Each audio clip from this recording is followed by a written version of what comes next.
bienvenida a la segunda sesión del Seminario de Ciudades, Innovación y Medio Ambiente.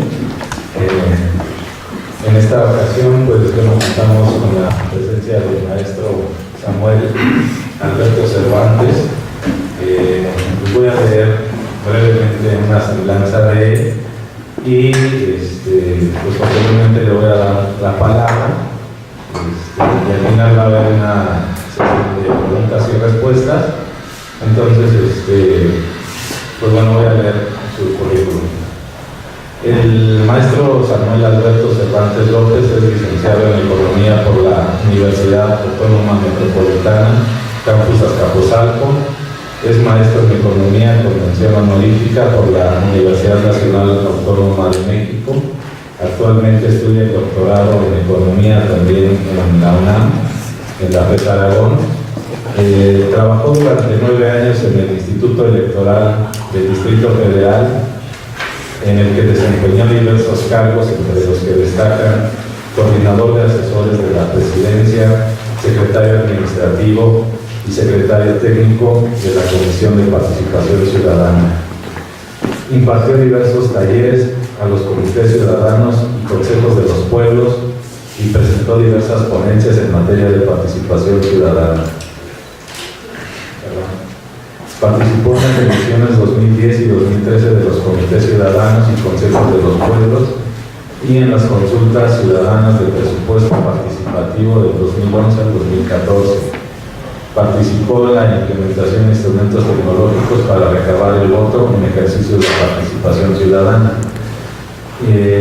Bueno, pues voy a ceder la palabra al maestro que nos va a compartir su ponencia sobre experiencias y retos de participación ciudadana en la ciudad de México.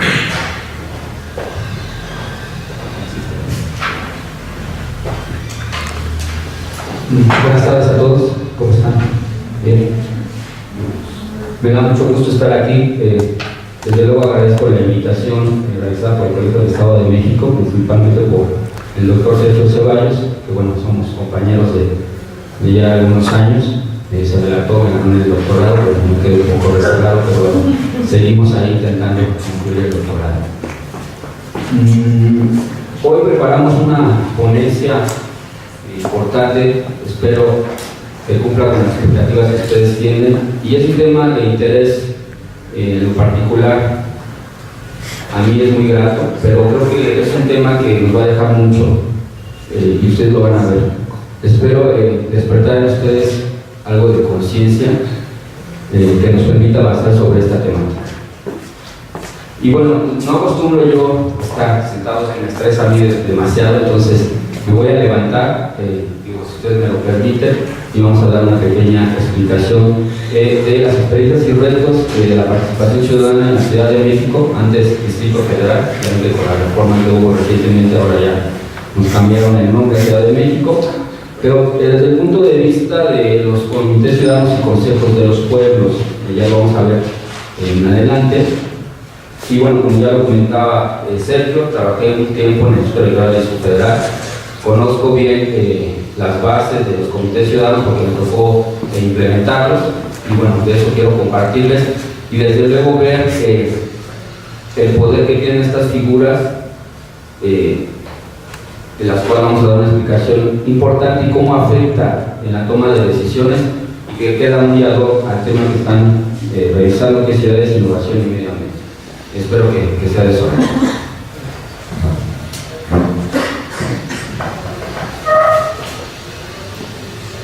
Bien, normalmente yo acostumbro, si ustedes me lo permiten, hacer una pequeña reflexión antes de iniciar con la plática de manera formal. Me gusta compartir siempre un mensaje.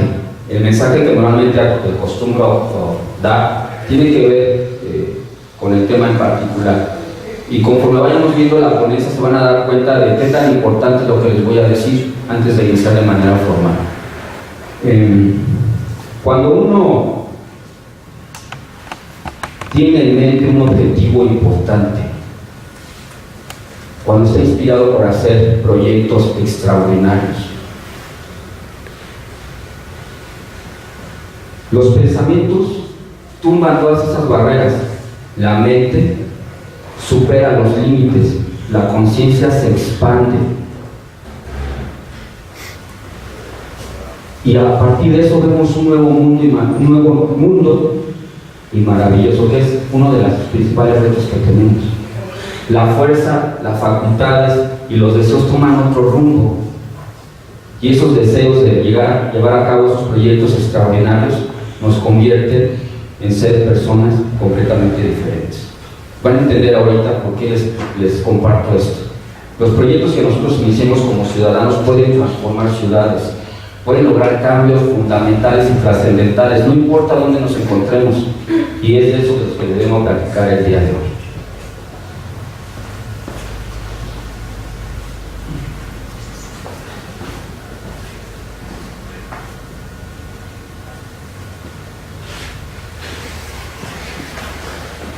Bien, vamos a partir de un supuesto, como lo reconocen algunos teóricos de la participación ciudadana, y vamos a considerar la democracia representativa con sus asegúnes, desde luego, con sus problemáticas, pero como la mejor forma de gobierno, ¿sí?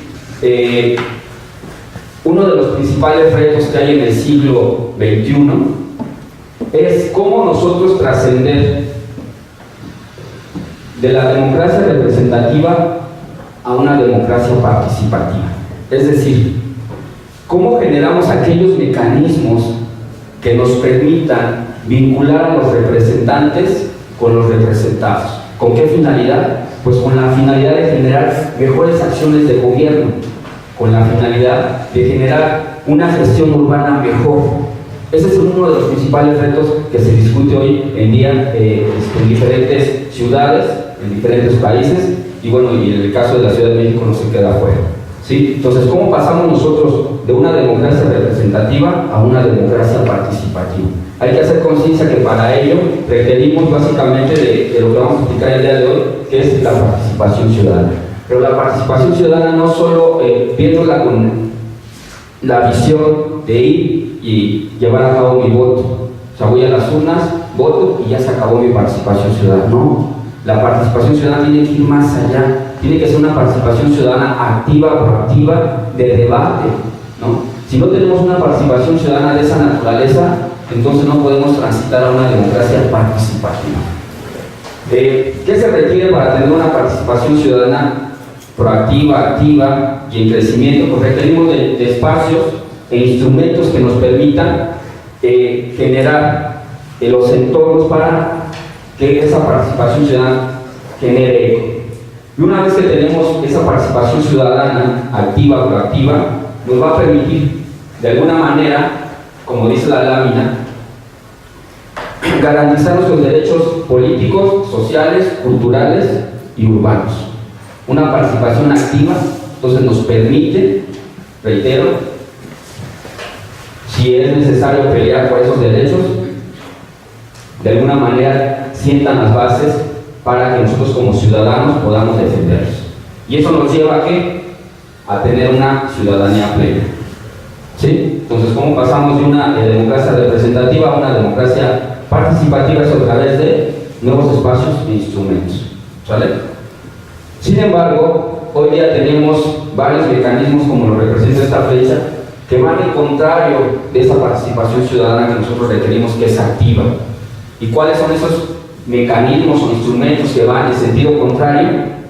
Pues básicamente la voluntad política. Si los gobiernos no generan esos espacios e instrumentos, ¿no? Si no hay la voluntad política por parte de los gobiernos, entonces esa participación ciudadana se queda limitada, ¿sí? Hoy día en la Ciudad de México tenemos una gran variedad de instrumentos, lo vamos a ver, tenemos varios espacios, pero no tenemos la voluntad política que se requiere para hacer efectiva esa participación ciudadana. Y ahorita vamos a verlo con dos ejemplos en específico que tienen que ver con el desarrollo urbano. ¿Sí? ¿Sí queda claro esa parte? Es muy importante, o sea, partimos de una democracia representativa como aquella que nos permite tener el mejor gobierno que podamos tener con las deficiencias que éstas tienen. Entonces, es importante pasar a una democracia participativa a efecto de que los ciudadanos se puedan vincular con el gobierno para tomar las mejores decisiones, ¿no? Para la comunidad. ¿Sí? ¿Me explico?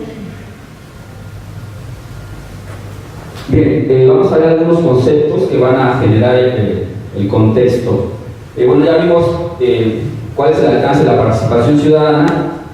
Alicia Sicardi establece que hay 4 tipos de participación ciudadana, que es la participación ciudadana autónoma, institucional, clientelar e incluyente.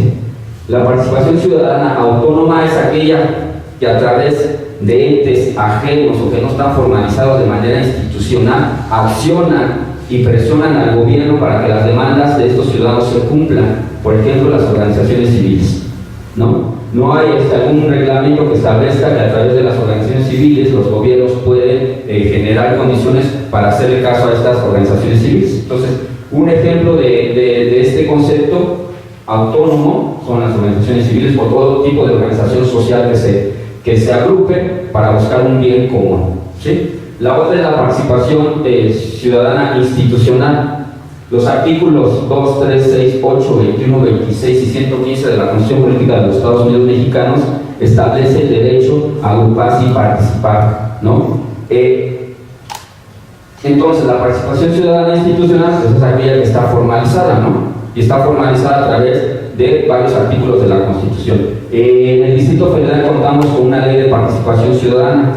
Actualmente en la Asamblea, en la Comisión de Participación de la Asamblea, hay ya una propuesta para actualizar la ley de participación ciudadana derivado de las experiencias que la Ciudad de México ha tenido en los últimos años. Sin embargo, la voluntad política nuevamente no ha permitido que esa ley pueda actualizarse y está ahí en el cajón. Hubo un gran trabajo para actualizar esa ley, sin embargo, no hay la voluntad política para que esa ley se actualice.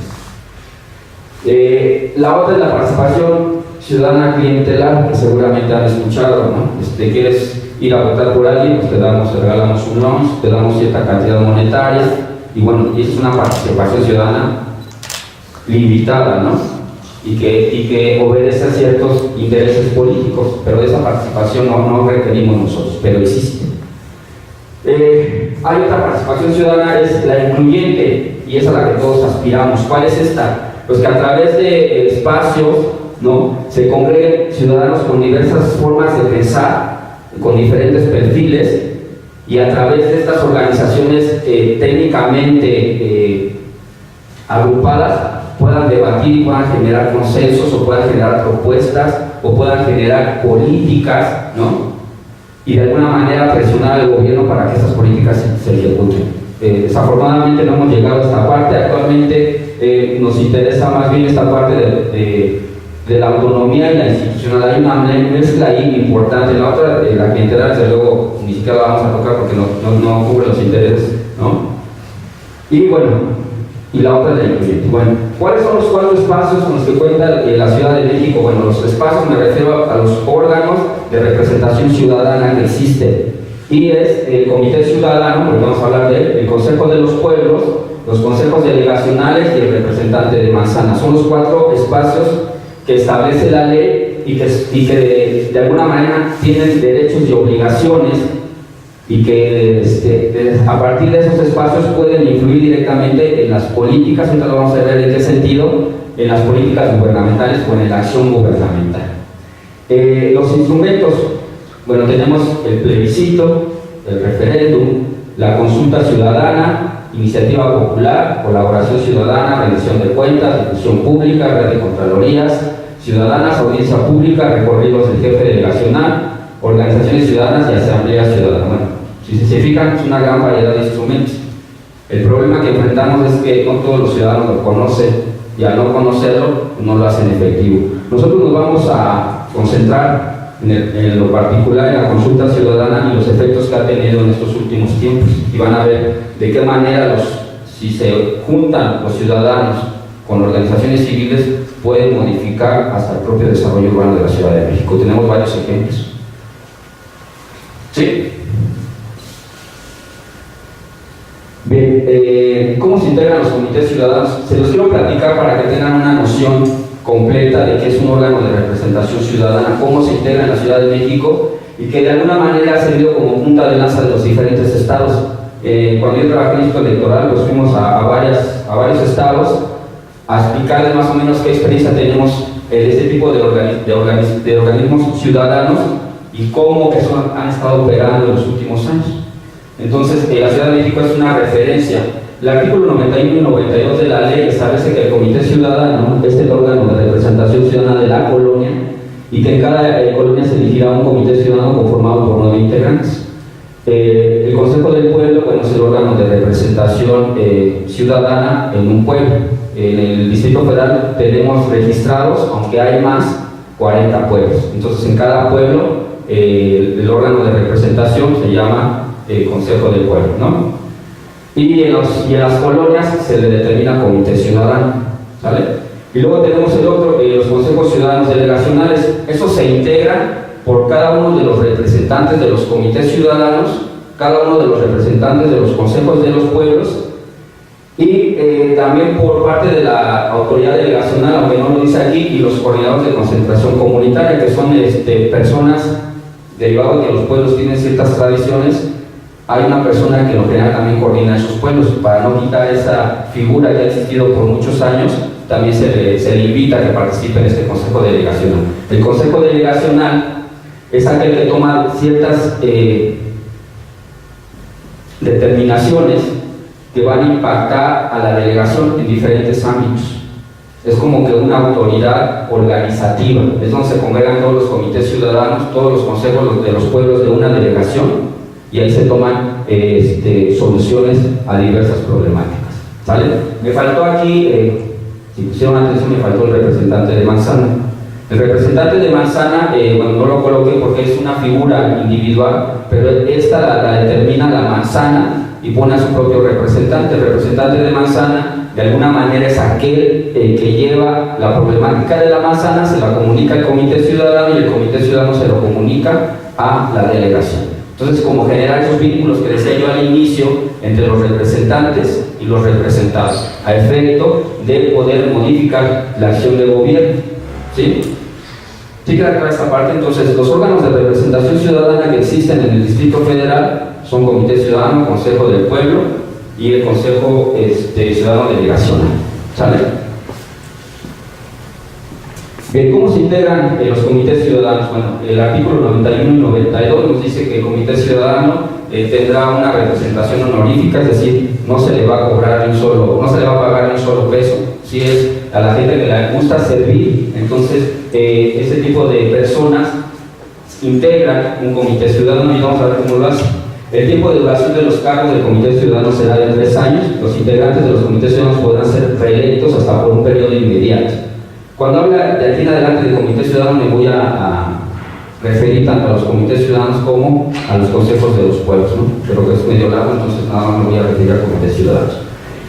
¿Cómo será ese proceso? Bueno, en cada una de las colonias o consejos de los pueblos se integran fórmulas. Estas fórmulas se integran por 5 personas, donde, si se fijan ustedes, y bueno, son observadores, la cuota de género queda ahí establecida. No puede haber más de 3 personas del mismo género. Sí, es una de las características que hoy día tienen esos comités ciudadanos, desde luego para garantizar el derecho de la participación de las mujeres en los comités ciudadanos. Hoy día también se establece que uno de los integrantes de estas fórmulas debe ser joven. Entonces, de alguna manera se garantiza el derecho de participación de los jóvenes. Y si esa fórmula no tiene un joven, entonces no se les permite el registro. ¿Sí? Esto es muy importante, cómo poco a poco estos derechos que tenemos como ciudadanos quedan respaldados en la norma. Bien, después de un proceso electivo y de una jornada electiva que se lleva en el mes de agosto, los ciudadanos de cada una de las colonias participan en la elección de los comités ciudadanos y a través de un voto, ¿no?, eligen cuál va a ser la fórmula ganadora. La fórmula que gane va a integrar 5 lugares de comité ciudadano. El segundo lugar tiene 2, el tercer lugar 1 y así sucesivamente hasta completar los 9. Hay sí una gama de reglas ahí importantes, si hay empates, si nada más hay por ejemplo, en la colonia nada más participó una fórmula, y nada más participó una fórmula, entonces el comité ciudadano queda integrado solamente por 5. ¿Sabes? O sea, ese tipo de reglas. Pero bueno, no es la intención de la convención. Y bueno, una vez que se integra el comité ciudadano, se designa el coordinador interno y cada uno de estas personas se va a hacer cargo de una comisión de trabajo. Hay diferentes comisiones de trabajo como el de Seguridad Ciudadana y Prevención del Delito, Desarrollo Social, Educación y Prevención de Adicciones, Desarrollo Sustentable y Medio Ambiente, Presupuesto y Planeación Participativa, Fomento a Derechos Humanos y el Fomento a la Transparencia y Acceso a la Información. Hay una gran gama, ¿sí? Y cada uno de ellos se va a encargar de esos temas en específico y atrae, por ejemplo, todos los programas federales o locales que existan, los atrae y los baja a su colonia. Eso va a permitir un desarrollo en la comunidad importante. Es decir, el Comité Ciudadano requiere de gente que poco a poco sea especialista en el tema. Si de alguna manera la colonia tiene necesidades, por ejemplo, de pavimentación o alumbrado o cosas de esas, entonces se generan los mecanismos para que ese comité allegue a la colonia los recursos necesarios para resolver esa problemática. ¿Sí queda claro esa parte?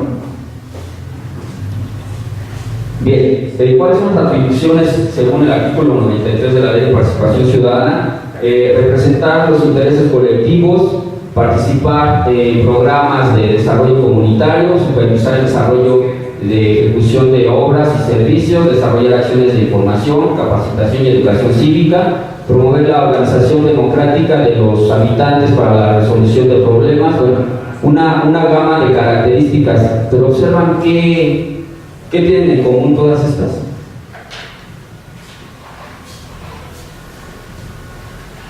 Si se fijan,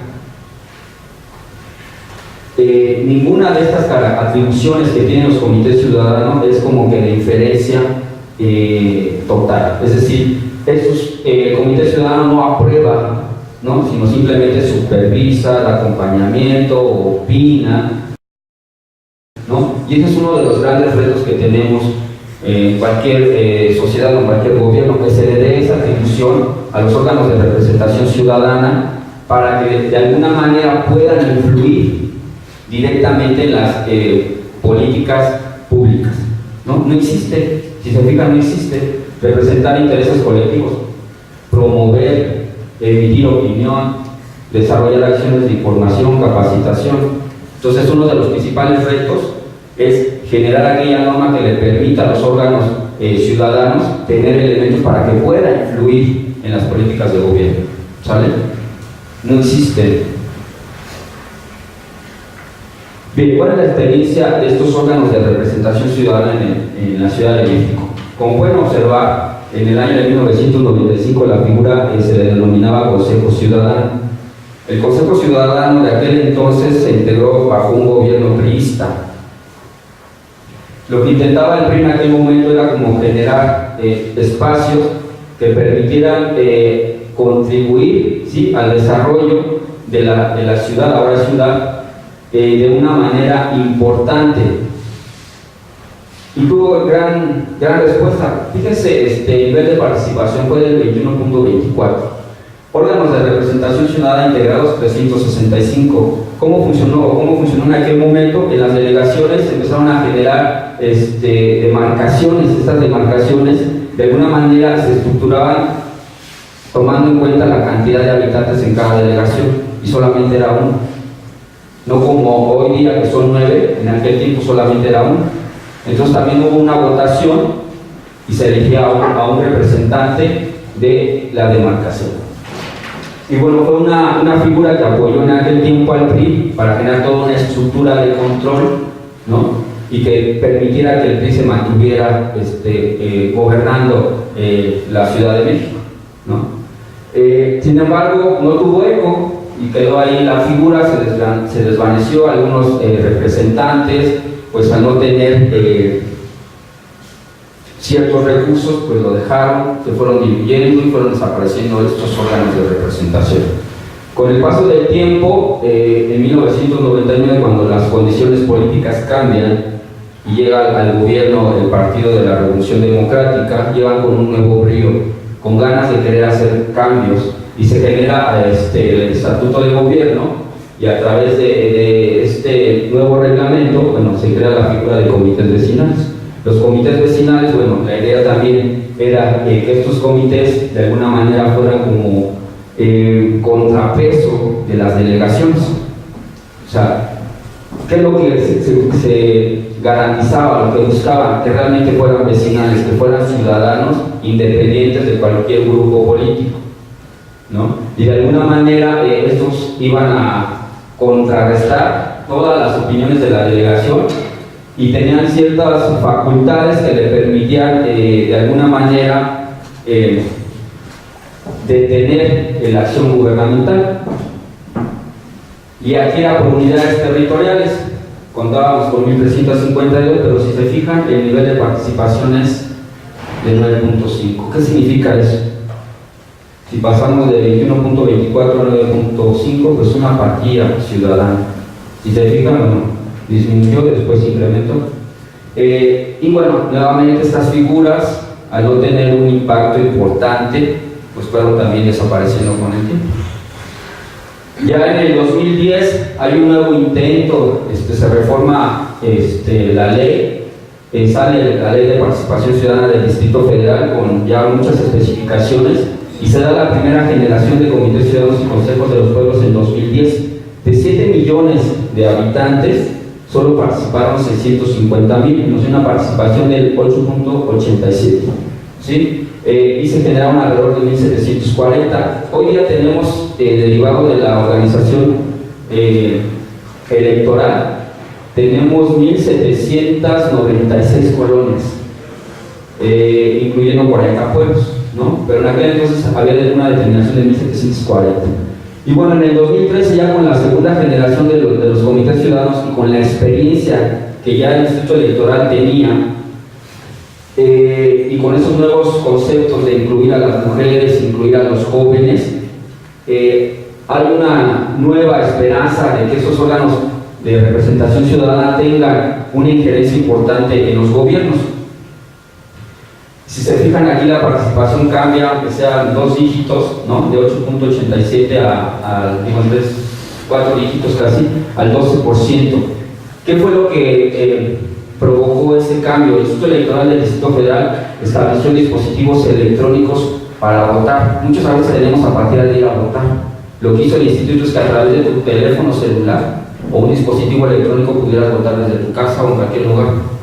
Y eso provocó ese incremento en la participación. Pero aún así está muy lejos de lo que quisiéramos tener como nivel de participación. En los procesos electorales, la participación está entre el 60%, cuando son intermedias es el 40%, entonces imagínense 12%. Eso habla de que no hay conciencia aún de la importancia que tienen los órganos de representación ciudadana. Y vamos a ver algunos ejemplos, ¿no? Bien, hay dos puntos importantes que vamos a ver. Uno tiene que ver con el presupuesto participativo. ¿Alguien sabe qué es el presupuesto participativo? Aquí en el Estado hay presupuesto participativo. ¿Han escuchado hablar del presupuesto participativo? ¿No? Bueno, así pues se lo pasamos. No se vale. Bien, con esta nueva ley de participación ciudadana se estableció este nuevo instrumento y el 3% del presupuesto de la delegación se destina a cada una de las colonias. Ahorita vamos a ver un ejemplo, ¿no? Y ese presupuesto los ciudadanos determinan en qué se gasta. Y la consulta es evaluada, organizada por el Instituto Electoral, pero supervisada por el Comité Ciudadano. O sea, tiene un gran trabajo el Comité Ciudadano. Entonces, el artículo 83 dice: el Distrito Federal existe el presupuesto participativo, que es aquel sobre el cual los ciudadanos deciden respecto a la forma que se aplican recursos públicos en proyectos específicos en las colonias y pueblos originarios, y que se divide el territorio del Distrito Federal, como lo que les decía, que corresponde al 3% de las delegaciones, y los rubros generales que se destinan a la aplicación del presupuesto, bueno, son obras y servicios, equipamiento, infraestructura urbana, prevención del delito, actividades recreativas, deportivas y culturales. Conforme ha pasado el tiempo, estos rubros generales han ido cambiando. Anteriormente nada más eran obras y servicios, equipamiento e infraestructura urbana. La experiencia nos ha dicho que estos rubros generales tienen que ir ampliando y se incorporaron recientemente prevención del delito, actividades recreativas, deportivas y culturales, ¿no? ¿Qué es lo que queremos actualmente? Que no existan rubros generales, que la gente decida en qué se quiere gastar ese dinero. Si tienen un poco de inquietud sobre este tema, bueno, este concepto de presupuesto participativo surgió en Brasil, en Porto Alegre. Ahí y surgió por la demanda de los ciudadanos, porque esas comunidades eran muy pobres o son muy pobres. Entonces lo que exigieron fue al gobierno que destinaran cierto presupuesto a sus comunidades, y ellos en asambleas ciudadanas determinaban en qué se gastaba todo ese recurso. ¿Sí? Por ejemplo, esta es una, espero se alcance a ver esa distribución presupuestal para el 2016. Entonces tenemos el presupuesto, que son 1.462 millones de pesos, ¿no? Que es el total de los recursos que se destinan a las delegaciones, y el 3%, bueno, es el 874.920.194, y en las 1.792 colonias. El 3% se destina y se distribuye de manera equitativa, es decir, ese 3% es de manera equitativa, pero como pueden observar ustedes, ya se distribuye de manera inequitativa. Por ejemplo, el caso de Milpalta, porque hasta Milpalta solamente tiene 12 pueblos, y ahí la cantidad de presupuesto que se destina es de 2.455.000 pesos. Cada pueblo se le destina ese recurso. ¿Sí? Imagínense, es una gran cantidad. ¿Qué pueden hacer con 2 millones de pesos? Eso puede ser un buen proyecto, ¿no? Ustedes que están estudiando esa parte de desarrollo, creo que es planeación y desarrollo regional y cosas de esa naturaleza, se puede hacer un buen proyecto. Pero ¿qué creen que pasa? Como la gente no participa tanto, entonces sus proyectos son muy pobres, ¿no? Sin embargo, en Milpalta tenemos una buena referencia, que construyeron un centro médico.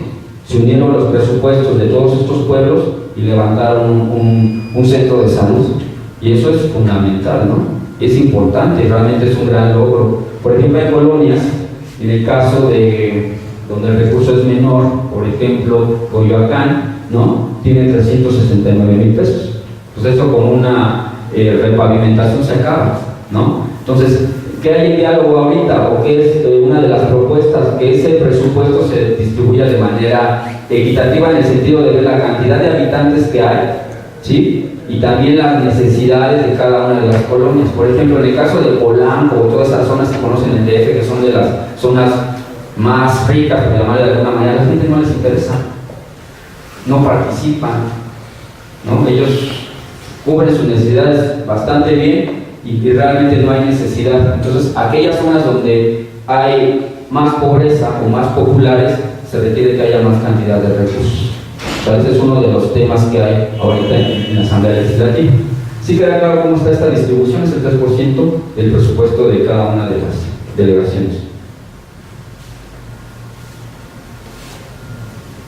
Bien, ¿cómo se da esta consulta ciudadana sobre el presupuesto participativo? Bueno, es el comité ciudadano o algún ciudadano específico va y registra su proyecto ante la instancia correspondiente. Yo como ciudadano voy y registro. Por ejemplo, yo que hice, registré un proyecto de calentadores solares para toda la colonia, ¿no? Un comité ciudadano puede ir y registrar sus propios proyectos, pero hay una gran variedad de proyectos. Imagínense, cada ciudadano piensa de manera diferente y cada necesidad de las colonias es diferente, ¿no? Pero es un buen comienzo. Después de que registras tu proyecto, hay una validación por parte de la autoridad. Te dice, este proyecto sí es viable, este proyecto no es viable, ¿no?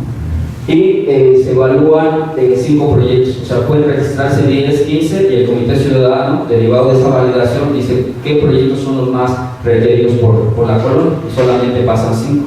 Estos 5 que pasan a la siguiente fase,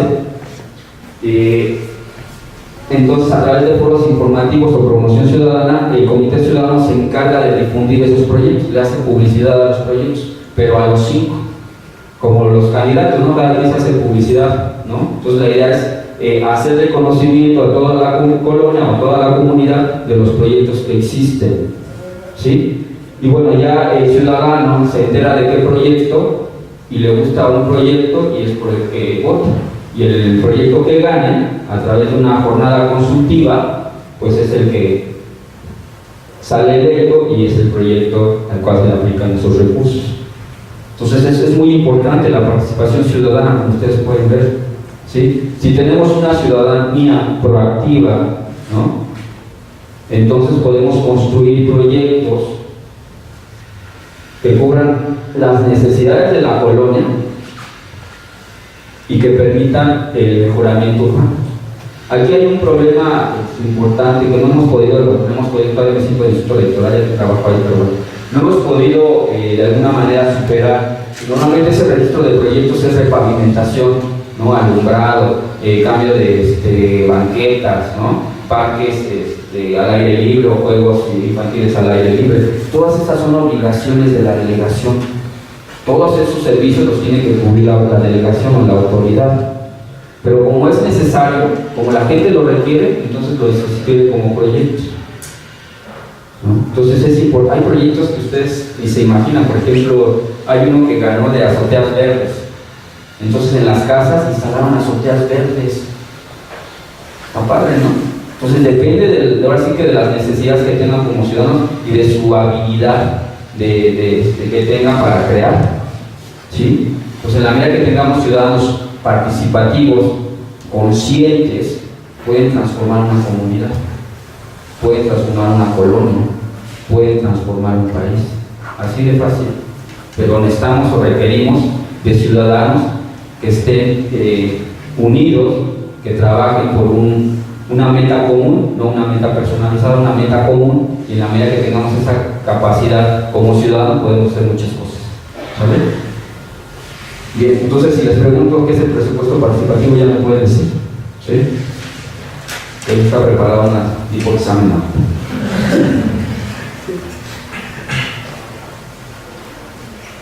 Bueno, aquí 12,000 proyectos se registraron en la reciente consulta de presupuesto participativo. Esto se hace cada año, porque el presupuesto que se asigna a las delegaciones es cada año, ¿no? El año pasado se aprobaron para ejercerse en este año 8,488 proyectos fueron dictaminados positivamente y se eligió como el 30-40% de ellos. Acuérdense que son 5 proyectos los que se presentan y de esos 5 solamente se aprueban 8. Hubo 276,285 opiniones de vecinas y vecinos y hubo una participación del 3.82%. O sea, es muy lamentable, muy lamentable. Por ejemplo, y se los digo por experiencia, hay vecinos que dicen, vamos a poner cambio de tanques de gas en una calle. Se organizan ellos, ponen ese proyecto y son los únicos que votan, porque los demás ni se enteraron. Entonces ya ganaron, ya les instalaron sus tanques de gas, ¿no? Y ya. ¿Por qué? Por la baja participación. Entonces, aún no hay conciencia por parte de los vecinos y ciudadanos del DF. Las encuestas recientes se les preguntaba si conocían la figura de Comité Ciudadano y Consejos del Pueblo. Muy triste, solamente el 62% conocía de esta figura y el 40% conocía sobre presupuesto participativo. Entonces, ¿qué falta ahí? Es una gran difusión por parte de las autoridades, ¿no? Pero una difusión en serio, que salga en radio, televisión, pancartas, ¿no? Y ese es un trabajo importante del Comité Ciudadano, porque el Comité Ciudadano es el encargado de hacer esa difusión también. Tiene un papel importante en esta temática. Bien, el otro proyecto o ejemplo que traigo es el del Corredor Cultural Chapultepec. No sé si escucharon hablar de este proyecto. Un megaproyecto que se inició desde agosto del 2015. Se licitó la entrega de un proyecto con ciertas características y que, bueno, el proyecto ganador iba a tener, ahora sí que el diseño, ¿no? Y les voy a platicar más o menos en qué consiste. Bueno, se considera que tiene que ser una asociación pública-privada, ¿no? Y se proponía concesionar el espacio público por 40 años. ¿Alguien conoce la Ciudad de México? ¿Sí? Bueno, corre de la glorieta de Insurgentes, que está en la parte superior, hasta Chapultepec. Se iba a conectar esos dos espacios de 1.3 kilómetros de intervención, 11,000 metros cuadrados de aprovechamiento público. Y bueno, en las líneas generales se establece que no podrá intervenir la ciudadanía, ¿no? Sí podrán participar, pero en cosas menores. En las líneas generales del proyecto no hay forma de que participen. Así se define. Otra de las situaciones es que cambiaba el uso de suelo de H5 en esta parte de acá arriba y en esta parte de aquí, y en la glorieta de insurgentes hasta H40. ¿Qué significa H5? Es que puedes construir 5 niveles. Iban a cambiar de 5 niveles permitidos hasta 30. O sea, en el fondo lo que ellos querían era generar un espacio inmobiliario ahí importante de desarrollo, ¿no? Y que toda la gente que transita por Reforma se viniera hasta a este lugar, ¿no? Entonces, mañosamente ellos querían cambiar ese uso de suelo. Derivado de que se dio a conocer este proyecto, pues los ciudadanos empezaron a movilizar. ¿Y a dónde nos llevó esto?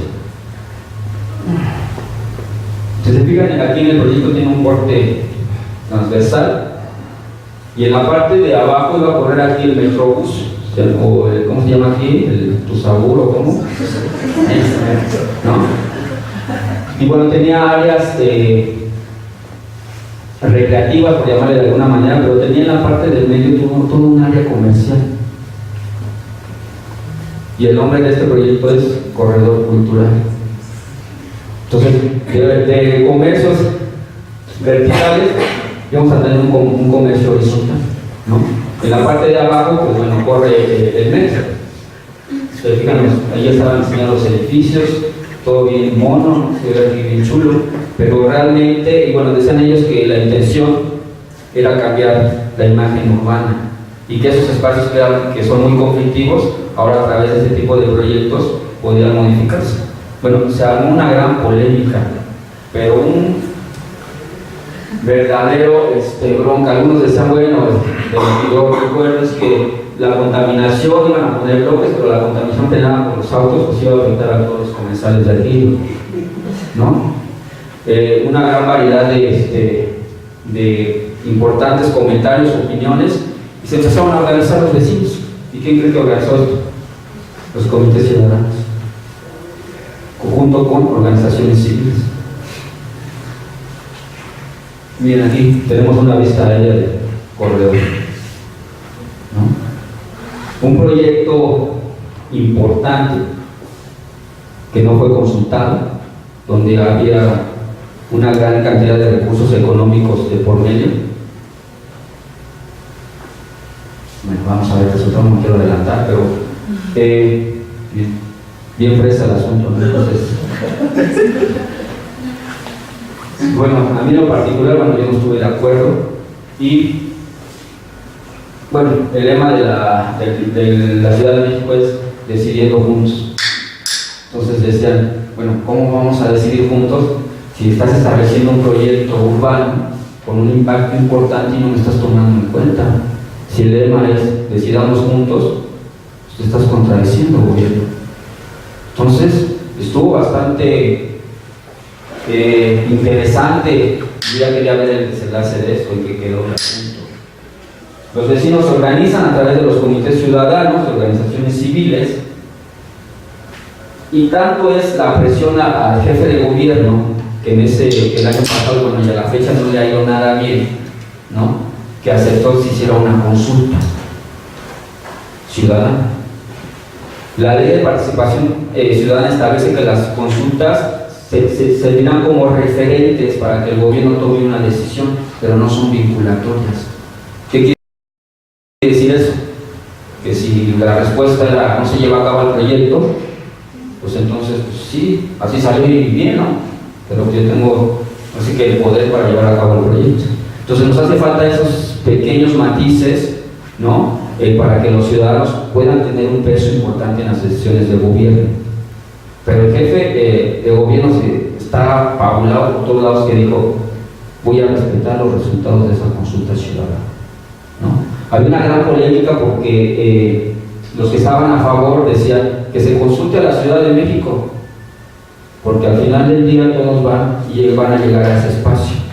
Los que estaban en contra decían no, que se consulte solamente a los que viven en esta demarcación, porque somos los afectados, ¿no? Al final del día, para no hacerles el cuento largo, se estableció que fueran los de la propia demarcación. ¿Y cómo funcionó esto?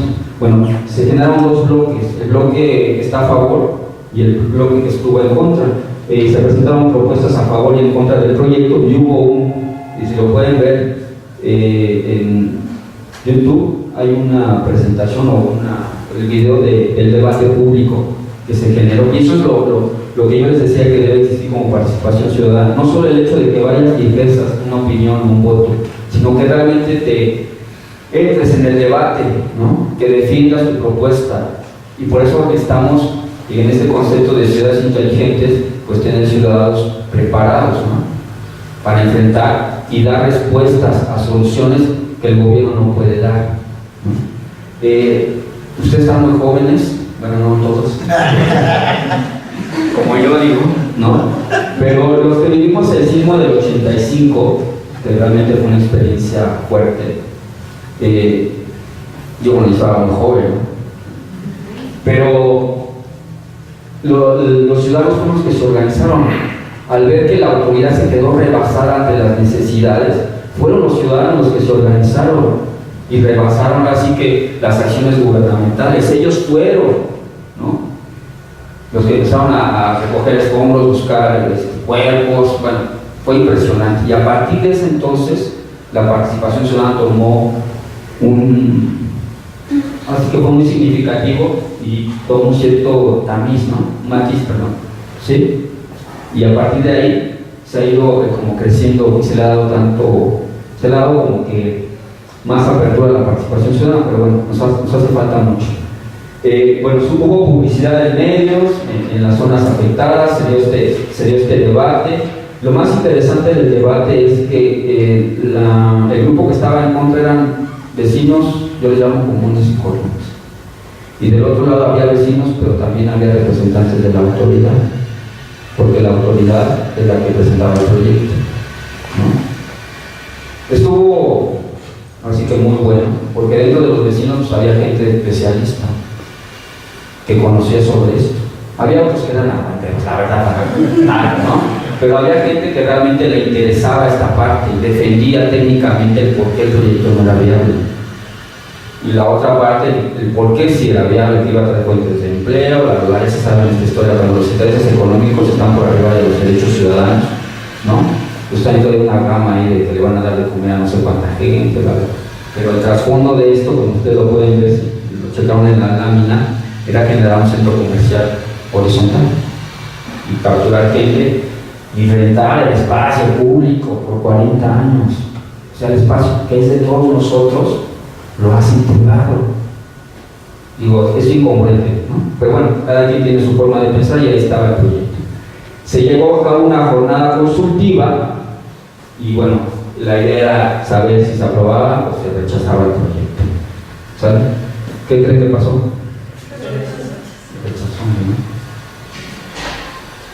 El 6 de diciembre de 2015, el IEDF completó el 100% de las mesas receptoras, participó un total de 22.370 ciudadanos y bueno, la participación fue de 4.82, que bueno, relativamente fue muy bueno en comparación del 3.8 que habíamos visto hace rato, ¿no? 14.201 ciudadanos opinaron que no, 7.893 ciudadanos opinaron que sí. Lo importante de esto es que el jefe de gobierno le podía respetar los resultados y se indemnizó por 80.000 millones de pesos. Todo su costo. Se realizó la validación de los resultados a cargo del Instituto Electoral y el Consejo Ciudadano Delegacional entregó los resultados al jefe de gobierno y hoy día están pensando en una nueva forma de aprovechar esos espacios. Se dice que ¿por qué no lo hacen como reforma? O sea, su plan no generar estos espacios cuando se está trabajando en una nueva propuesta. ¿Sí? Entonces, ¿qué les quiero transmitir con esto? La idea es de hacer conciencia de la importancia que tenemos como ciudadanos y que podemos lograr cambios si realmente lo queremos. Esos resultados del 4.82, digo, son muy lamentables. Es triste, ¿no? Que normalmente nosotros nos quejamos, pero no participamos. Es lamentable, ¿no? Y bueno, y la idea no es solamente el hecho de participar, lo reitero, sino También generar propuestas, hacer llegar programas no a los comités ciudadanos, en el caso de la Ciudad de México, que se puedan implementar. Pero si eso no lo hacemos, ustedes que están más chavos que yo, ¿no? Ya uno ya va para afuera, pero ustedes, ¿no?, tengan esa capacidad de poder organizar y cambiar, transformar. ¿Cuáles son, ya para concluir, los retos de los cuales hemos estado hablando? Bueno, uno es contrarrestar esas inercias que operan en contra del desarrollo de la participación ciudadana. ¿Se acuerdan cuáles son? Uno es generar los espacios o instrumentos, ¿no? Tenemos 4 espacios, 2 instrumentos y la gente no los conoce. Pero estos instrumentos y estos espacios están acotados. No tienen los dientes que se requieren para que los ciudadanos puedan incidir de manera directa en las políticas públicas. No existe. Entonces, uno de los retos es eso, ¿no? Generar cambios en las normas o en las leyes para que los ciudadanos puedan influir de manera directa. Es decir, no existe la voluntad política por parte del gobierno para que se dé este desarrollo de la participación ciudadana. ¿Por qué creen que no existe la voluntad política? Porque va en contra de sus intereses. Hay quienes creemos que la participación ciudadana es un complemento, pero hay quienes creen que es una competencia. Pero si nosotros no generamos esos movimientos, pues simplemente la situación va a seguir exactamente igual. Ya decía Albert Einstein, ¿quieres resultados diferentes? Haz cosas diferentes. Bueno, no sé si con esas palabras, pero la idea es esa. Bien, la otra es establecer estrategias diversas de capacitación que permitan una formación ciudadana más participativa y activa, con la finalidad de esta palabra que se utiliza mucho ahora, empoderar al ciudadano, ¿no? ¿En qué temas? En temas de instrumentos de participación, temas de quehacer gubernamental, ¿no?, y derecho de petición. Es decir, yo tengo la experiencia de platicar con integrantes de los comités ciudadanos y a veces he quedado sorprendido porque saben más que la propia autoridad. Porque cuando quieren realmente resolver un problema, pues van a una institución, van a otra, y entonces de manera natural empiezan a capacitarse. Y en la medida que estos ciudadanos se empoderen, en esa misma medida podemos tener ciudadanos más activos. Y si tú puedes darle solución a un problema, imagínate que un ciudadano diga, gracias al trabajo que hicimos, pudimos conseguir que nos repararan los juegos infantiles que tenemos ahí, o cualquier desperfecto, cualquier problema. El orgullo que siente como ciudadano de haber podido contribuir, ¿no? Pero la preparación que eso requiere. Entonces necesitamos que los ciudadanos se empoderen y se empoderen a través del conocimiento. Tú no puedes debatir si no conoces sobre algo. Eso es bien importante, ¿no? Entonces requerimos, sí, de que se capacita a los ciudadanos. Esto lleva un proyecto interesante que son diplomados en participación ciudadana en línea. Entonces tú te registras, te dan todo un curso que dura un año y medio y te dan todos los elementos para que tú puedas de alguna manera defender tus derechos. ¿Sí saben cuál es el de derecho de petición? Nosotros tenemos derecho a pedir cualquier tipo de información a las instancias gubernamentales. ¿Sí lo han utilizado? Seguramente en la maestría pues tendrán que hacer uso de este derecho de petición, pero no todos lo saben. No todos lo sabemos y entonces, pues si no tienes información, ¿cómo defiendes? ¿No? Bueno, ese es, diría el Chapulín, esa es la idea, ¿no? Bien, concientizar a la población a través de estrategias de difusión sobre la importancia de los órganos ciudadanos y organizaciones civiles, la importancia de esos que tienen en los circuitos ciudadanos. Ya vimos un ejemplo de, si tú tienes la capacidad de organizarte, puedes de alguna manera cambiar este proyecto que vimos, ¿no? Y tirar. Entonces, estos circuitos ciudadanos sirven como para dinamizar la participación ciudadana. Hay casos bien emblemáticos de que varios comités ciudadanos se unen para pelear por un bien común. Por ejemplo, en Iztapalapa hay un problema ahorita muy fuerte de agua y la autoridad no le ha dado respuesta. Entonces lo que hicieron es unirse varios comités de toda esa zona en la cual hay problemas importantes, ¿no? Y así generar mayor presión, ya sea a nivel federal, que es la encargada de proveer agua, pero también a la delegación, ¿no? Digo, el problema ahí va más allá, digo, más bien ahí es un problema de que los canales por donde conducen el agua, las tuberías están mal diseñadas, ¿no? Pero bueno, la idea aquí que yo les quiero compartir es que si hay comunidad entre esos comités ciudadanos, se pueden alcanzar grandes cosas. El otro es generar instrumentos de participación ciudadana que sean vinculatorios con las decisiones del gobierno y de gestión urbana. Ya lo habíamos platicado. Y el otro es generar espacios de participación ciudadana propositivos e incluyentes. ¿Sí? Reitero, en la medida que nosotros podamos accionar, en esta misma medida podemos transformar.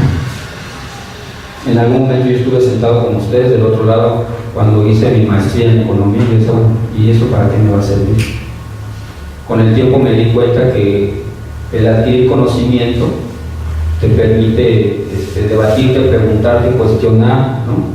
Y en la medida que yo aprendía más, me daba cuenta que era más ignorante, porque hay mucha información, muchísima información. Entonces la idea es hacer conciencia de esta temática a la población para que podamos conjuntamente defender los derechos. ¿Sale? Bueno, esto sería todo por mi parte y bueno, agradezco, la verdad es un gusto estar con ustedes y agradezco el espacio. Muchas gracias.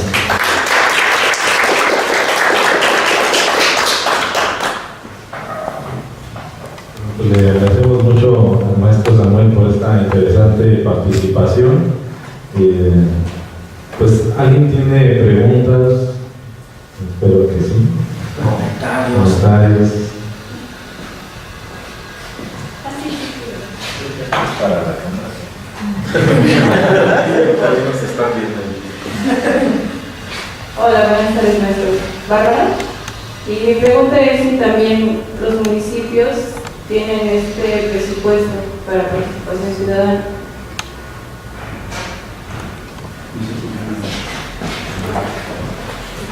Se presentan, por favor. Buenas tardes, antes que nada gracias por una conferencia que me parece espléndida. Mi nombre es Mariano Madrid y me preguntaba, usted menciona que debe haber instrumentos y que debe haber espacios. Sin embargo, considero que otro punto esencial es que debe haber tiempo. Muchos, sobre todo en la Ciudad de México, muchos trabajan más de 12 horas, se la pasan entre el trabajo, reuniones escolares, preparar la comida, y a veces esto quita mucho tiempo como para poder asistir a un comité o poder presenciar un debate. En esta medida, ¿qué tan posible o qué tan viable sería el desarrollo quizás de aplicaciones electrónicas estilo Twitter y consultas, en la que el gobierno presenta 3 proyectos y el pueblo decide cuál quiere, ¿no?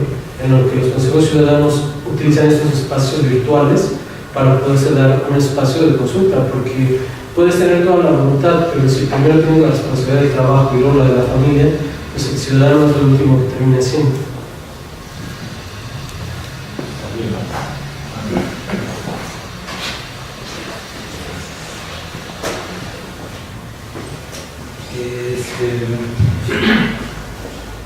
Voy a tratar de sintetizar porque a veces yo me entiendo. Entonces, bueno, primero que nada felicitarte, me parece que es muy interesante la línea temática que abordas. Básicamente yo quisiera solamente complementar las aportaciones que hiciste sobre los mecanismos de participación ciudadana. Coincido completamente en decir que para que exista una mayor participación ciudadana de los asuntos de política pública o en los procesos de toma de decisiones, se requiere información, ¿no? Es decir, buscar espacios o mecanismos de difusión donde la gente pues, conozca que puede participar y que eso puede tener un impacto positivo en las tomas de decisiones. El segundo, yo creo que iría un poco con la línea de lo que comentaron anteriormente. Creo que sí tiene que ver con una cuestión de costo-beneficio y también la participación de la ciudadanía, ¿no? Es decir, obviamente existen costos asociados a los mecanismos de participación en tiempos, en términos materiales y inmateriales, ¿no? Es decir, tiempos de traslado para ir a votar o participar, costos relacionados a aspectos económicos, etcétera, etcétera, ¿no? Entonces, creo que por un lado también se debería de buscar estos espacios quizás virtuales o no sé, para facilitar esos procesos de participación. Y en tercer lugar, yo creería, acompañado de la parte de la concientización, también de hacer reformas, al final de cuentas, en los mecanismos de participación en términos de la incidencia, ¿no? Es decir, de nada te sirve que tú como persona puedas participar en algún asunto de toma de decisiones, pero que esas opiniones se queden solamente en eso, ¿no? en una opinión que no tengan un impacto real, ¿no? En términos de las decisiones, ¿no? Bajo esa línea yo creo que complementaría solamente esta parte de decir, tiene que ver también con la relación de costo-beneficio. Un ejemplo es, por ejemplo, tú decías, un porcentaje menos de una cuarta parte de la población participó, ¿no? Ha sido la tendencia, pero lo cierto es que si tú revisas la encuesta nacional sobre cultura política y prácticas ciudadanas, existe o sea, en todos los mecanismos de participación ciudadana, el mexicano no participa. O sea, en los puntos porcentuales más altos que tú encuentras en participación tienen que ver con grupos o organizaciones de tipo religioso fundamentalmente y con juntas relacionadas a cuestiones escolares, sobre todo de los padres de familia. Fuera de eso, el mexicano no participa, quizás tiene mucho que ver con esta cuestión de la incidencia, es decir, sabe que lo que opine o lo que piense no tiene un impacto real en las tomas de decisiones, tiene costos, una relación costo-beneficio muy alta, es decir, es muy costoso para esa persona. Y en tercera, pues diría que la parte de la información, no está bien informado sobre cómo puede participar o en qué puede participar, ¿no? Y pues nada más, no sé si fue pregunta o...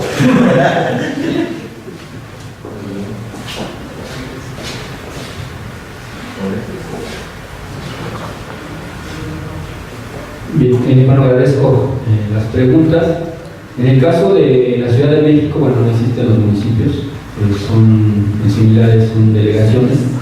Sin embargo, hay otros estados donde sí se lleva a cabo este ejercicio de participación ciudadana. Si no mal recuerdo, en Puebla hay un municipio, ya no tengo el nombre, pero sí se da este ejercicio, que fueron como de los pioneros, pero lo dejaron ahí en stand-by, ¿no?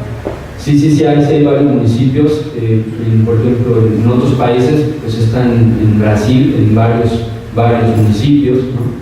Pero en el caso de México sí estamos en esa parte en pañales, ¿no? Les decía yo en la presentación que el punto de lanza es el DF. A mí me tocó participar en el estado de Guerrero, y ahí en Guerrero les causó sensación, ¿no? Yo dije, bueno, entonces, ¿dónde estamos parados? O sea, no hay absolutamente nada de eso.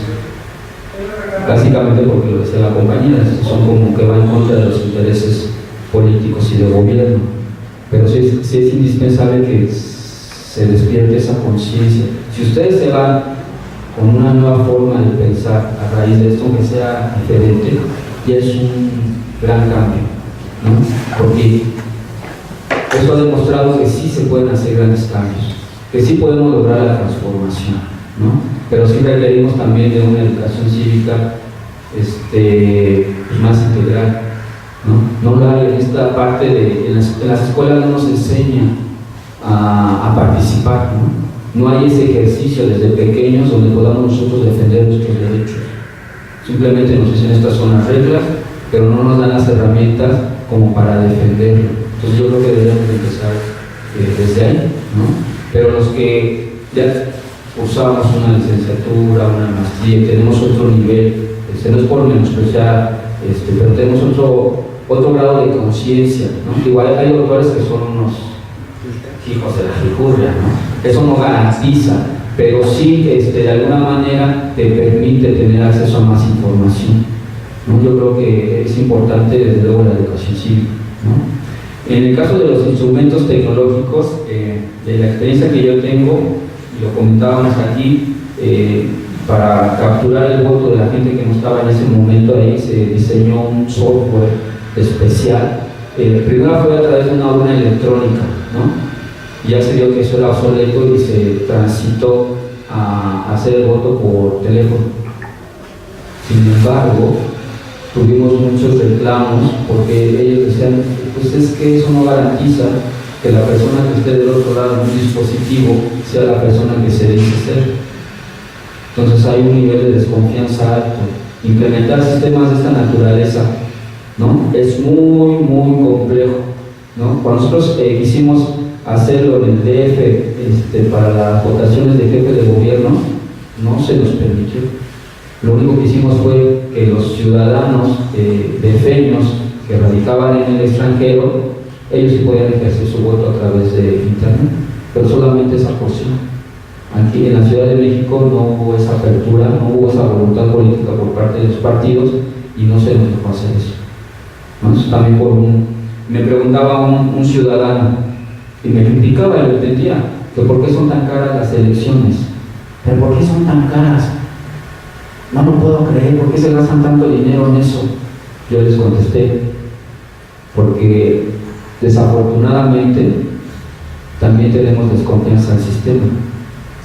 Tenemos que generar una credencial de elector que tenga tu foto con 5 candados de seguridad. Tenemos que generar boletas de votación con 10 candados de seguridad. Tenemos que tener observadores electorales, una lista nominal con fotografía y aparte de eso, tener un líquido indeleble que garantice que tú ya votaste. Todo eso es un costo. Tener representantes del Distrito Federal, ¿no? Capacitar a los ciudadanos que van a hacer, que van a estar ahí dirigiendo las mesas. Todo eso es dinero. Entonces, mientras no tengamos ese grado de confianza, pues lamentablemente seguiremos así, ¿no? Sí, desde luego es una oportunidad que tenemos, pero en particular te puedo decir, en el caso de la población que vive en la parte sur de la Ciudad de México, es muy chistoso cómo se organizan ellos, Ellos se organizan a través de teléfonos, ¿no? Mandan escritos, todo lo hacen por internet. Gente que tiene otro nivel, otra forma de pensar y que realmente le entra al debate. La zona oriente se organiza de otra manera diferente. Ellos sí son de los que te paran avenidas, te paran calles, ¿no? Y se asocian con un partido político para de alguna manera contrarrestar esa parte técnica que les hace falta, pero desde luego yo creo que vamos a transitar hacia allá. Actualmente yo vivo una situación medio compleja en la unidad donde tiene su casa. Están construyendo 2 torres de 16 pisos en una zona lacustre, zona del lago. Yo vivo en Iztacalco y es el primer edificio de 16 pisos. Y nos ha costado un trabajo poder suspender la obra, pero un trabajo importante. Ahí sí hay un ejercicio de participación, pero las autoridades nos cierran las puertas, no nos dan información, ¿no? Y la información que nos dan es incompleta. Es un mecanismo que va en contra de esta voluntad política de la que yo hablo, ¿no? Pero desde luego la idea es transitar a estos dispositivos electrónicos que nos ayudan a contrarrestar estas dificultades que tú veías de tiempo, ¿no? Pero sí, desde luego es viable hacer. Y el tiempo también es un problema, ¿no? Y caótico, en la Ciudad de México es caótico. Y bueno, y de este lado, que no sé si fue pregunta o comentario, digo, la idea, bien lo explicas tú, ¿no? Una de las principales problemas que tenemos es en la Ciudad de México, yo creo que en toda la República, es la apatía, ¿no? Por participar, ¿no? Pero hacía yo mención de que esa participación no solo es el hecho de ir a votar, sino realmente de que nos involucremos en los temas, de que los conozcamos. Y en esa misma medida pues tendremos ciudadanos más conscientes, más dinámicos y más participativos.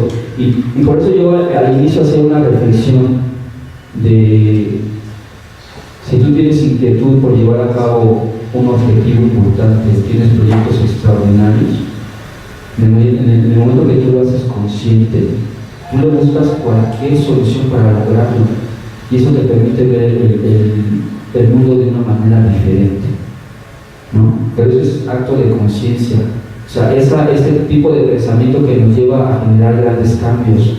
¿Alguien sabe de la historia de Steve Jobs? Digo, ya está una película, ¿no? Él no perdió sus sueños, es muy padre, vean, si no lo han visto, es muy padre, porque él, a pesar de las inclemencias que enfrentó, no dejó de luchar por sus sueños, no dejó de pelear por aquello que soñaba. Tuvo dificultades, le robaron su empresa, generó otra, regresó, pero peleaba y peleaba y peleaba.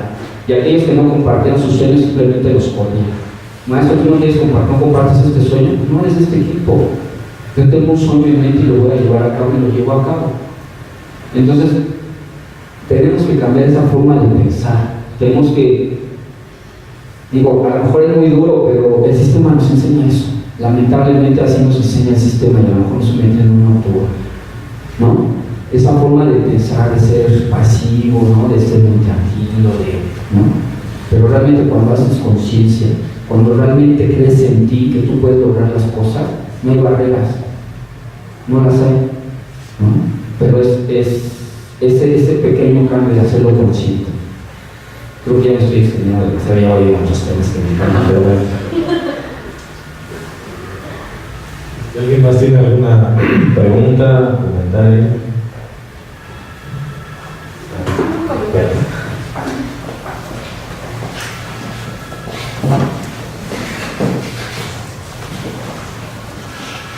Buenas tardes, mi nombre es Lola Samperio y primero que nada pues felicitarlos, me parece una muy excelente experiencia y solo comentar que creo que el problema en general de México es que siempre se han tomado decisiones dictatoriales y verticales, entonces es muy complejo cambiar esa carga histórica que tiene el ciudadano. Entonces creo que incentivar y fomentar esto de la participación ciudadana es uno de los recursos más importantes que tiene el mexicano para, como ya vimos, para echar las decisiones del gobierno que más que beneficiar nos perjudican. Y eso es todo. ¿Alguien más? Hay que aprovechar que tienes invitados.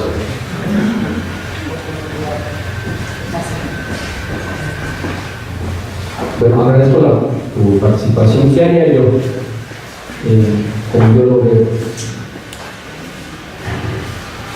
Si yo mi sueño fuese transformar conciencias, generaría, por ejemplo, una escuela que ya existe. Escuelas con un corte humanista, con un corte moral. Enseñarle a los chicos desde pequeños, si ese es mi sueño realmente, yo haría una escuela con ese corte, con un corte humanista, que genere ciudadanos, ¿no? Antes de alumno, por ese lema de la escuela, antes de alumno, ciudadano, ¿no? Que les enseñen a pelear por sus derechos, ¿no? Pero lamentablemente, cuando tú bien lo aciertas, es un gobierno autoritario, pero podemos pelear contra eso. O sea, hay muchas formas de hacerlo y si ustedes se meten a internet y empiezan a buscar, van a ver que hay una gran cantidad de ejemplos sobre eso. La idea es, reitero, pelear sobre eso que quieres, sobre eso que te apasiona, sobre eso que te gusta, sobre eso que te motiva. Y si te motiva a hacer grandes cosas o a un desarrollo o algo, pues lógicamente lo vas a lograr. Pero solamente así podemos transformar a los ciudadanos haciendo conciencia de qué es lo que te gusta hacer, ¿no? Para qué eres bueno. ¿Sí me explico? Entonces, es importante, me decía un vecino, es que, híjole, pelear contra el gobierno va a estar bien complicado. No, ¿para qué me desgasto? Eso da una noción de cómo piensa la gente. Sin embargo, hay otros que dicen, bueno, no hay peor lucha que la que no se hace. Vamos a intentarlo. Y estamos intentándolo. Que posiblemente no lo logremos, también es una posibilidad, ¿no? Pero también está la otra parte, y si lo logramos, y si sí lo podemos hacer, pues ya siento un antecedente de que cuando los ciudadanos se organizan, pueden lograr grandes cosas. Bueno, pues le agradecemos mucho al maestro Samuel. Yo les pido por favor le den un aplauso.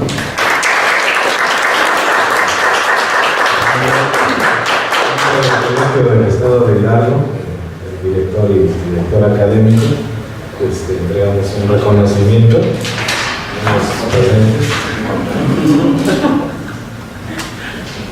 Y bueno, pues esperamos que continúes apoyándonos y colaborando con nosotros. Y pues también agradecerles a los asistentes y a los que nos ven en YouTube por el canal. Bueno, pues muchas gracias.